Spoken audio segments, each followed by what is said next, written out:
তো এই তো দেখেন আমি একেবারে মরিচ দিয়ে মরিচ খোলা পরিবেশন করেছি। কেমন হয়েছে অবশ্যই জানাবেন। আর এটা গরম ভাতের সাথে আপনাদের কি বলবো, আমার মেয়েও আমার থেকে নিয়ে নিয়ে খায়। জাল হলো অনেকটা মজা। আজকে আমি শুটকি বাগার বানাবো, আর এই শুটকি বাগার দিয়ে ভাত খেতে কিন্তু ভীষণ মজা হয়। তাই জন্য এখানে বেশি করে পেঁয়াজ নিয়ে নিয়েছি, আর সাথে নিয়েছি মরিচ দিয়ে হবে বাগারটা, আর নিয়েছি রসুন।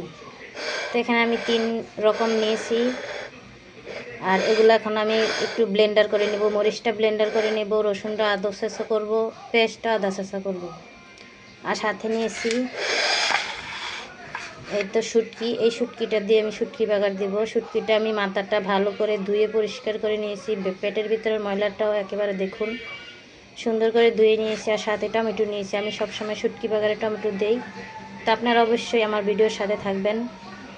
ভালো লাগলে অবশ্যই লাইক কমেন্ট শেয়ার করে সাথে থাকবেন, সাবস্ক্রাইব করে পাশে থাকবেন। কী করে করতেছে অবশ্যই থাকবেন আপনারা। আমি এখন মরিচগুলো ব্লেন্ডার করে নিব, তাই জন্য পরিমাণ মতো পানি দিয়ে দিলাম। এখন মরিচটা অর্ধেক হয়ে আসছে। এখন আমি এই তো শুটকিগুলো দিয়ে ব্লেন্ডার করে নেব। আর এভাবে ব্লেন্ডার করে নিলে শুটকিটা আপনার একটু কাটা থাকে না। আর সাথে দিয়ে দিব রসুনগুলো একেবারে ব্লেন্ডার করে নেব। এখন বাকি ব্লেন্ডারটা করে নিতেছি। এখন এই তো পেঁয়াজগুলো ব্লেন্ডার করে নিয়েছি, আর এই তো রসুন পেঁয়াজ সব কিছু ব্লেন্ডার করে নিয়েছি। এখন আমি কড়াইতে তেল দেব আর বসিয়ে দেব।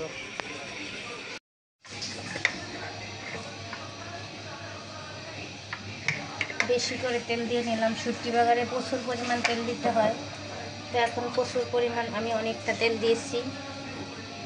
এক এক করে এখন সব দিয়ে দিব ওটার ভিতরে।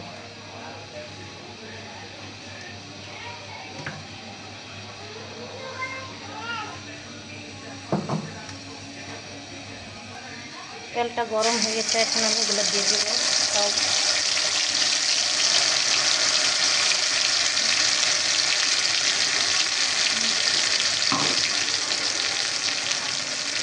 তারপরে রয়েছে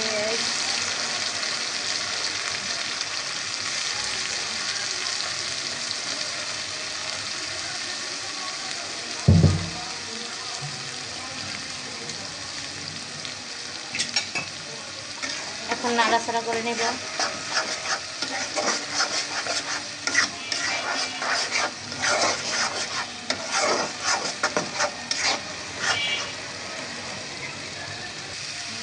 এখন দিয়ে দেবো পরিমাণ মতো লবণ,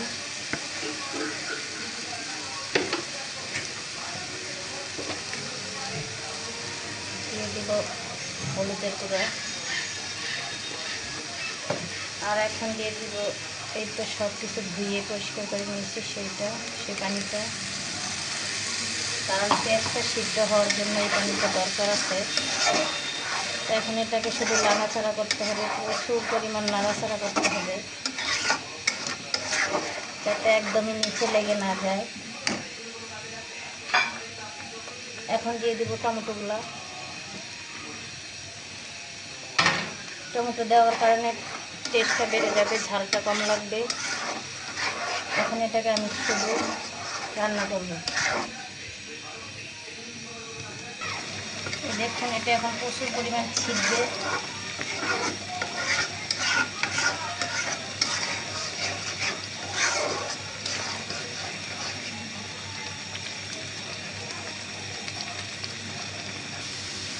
এখনই খুব সুন্দর একটা গ্রাম বের হতেছে, দেখুন খুব সুন্দর গ্রাম।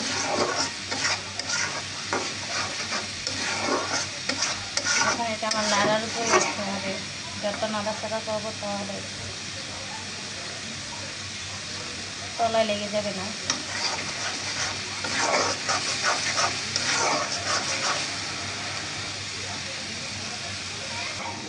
প্রায় আমার এটা হয়ে আসছে, আর এটা দেখুন তেল উঠে আসতেছে, আর তেল উঠে আসলে পুরোটা হয়ে যাবে।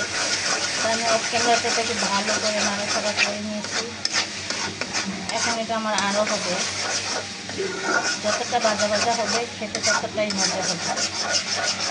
আপনারা অবশ্যই গরম গরম ভাতের সাথে খেয়ে দেখবেন, ভীষণ মজাদার। আমার বাসায় এটা হলো তার কিছুই লাগে না, সবাই খুব মজা করে খায় গরম ভাতের সাথে।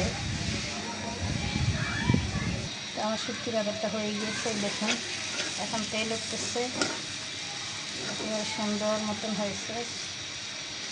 এটা করতে করতে আমার নাক মুখ জ্বলে যাচ্ছে, যেহেতু অনেক গরম পড়তেছে, তাই জন্য এই অবস্থা। এটা এখন আমি পরিবেশন করব। অবশ্যই ভালো লাগলে আমার চ্যানেলটা সাবস্ক্রাইব করে পাশে থাকবেন ভালোবাসা দিয়ে। হয়ে গিয়েছে, এখন উল্টানো দরকার, এরকমভাবে হয়েছে। তো এই তো দেখেন আমি একেবারে মরিচ দিয়ে মরিচ খোলা পরিবেশন করেছি, কেমন হয়েছে অবশ্যই জানাবেন। আর এটা গরম ভাতের সাথে খেতে ভীষণ লোভনীয়, খুব মজা, অসাধারণ। আপনারা অবশ্যই বাসায় ট্রাই করবেন। বিশেষ করে ব্যাচেলাররা যখন ভালো মন্দ রান্না করতে পারেন না, এই একটা করে রেসিপি করে রাখবেন, আপনারা অনেক দিন পর্যন্ত ঘরে রেখে খেতে পারবেন, কোনো সমস্যা হবে না, প্রায় 1 সপ্তাহ খেতে পারবেন। খুবই মজাদার রান্না। তো ভালো লাগলে অবশ্যই আমার সাথে থাকবেন। আজকের মতো এখানেই বিদায়, আল্লাহ হাফেজ। এটা দেখুন আজকে আমি পরিবেশন করছি, সাথে নিয়েছি আলুর ভাজি আর হলো এই যে শুটকি বাগার। এখন এটা দিয়ে আমি ভাত খাবো, দেখুন কতটা লোভনীয়।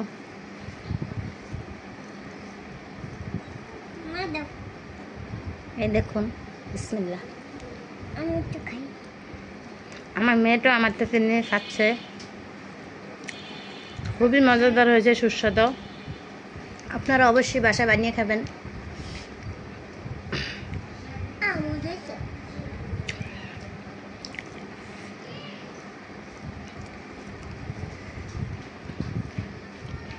এত মজা আপনাদের কি বলবো, আমার মেয়েও আমার থেকে নিয়ে নিয়ে খায়। জাল হলো অনেকটা মজা।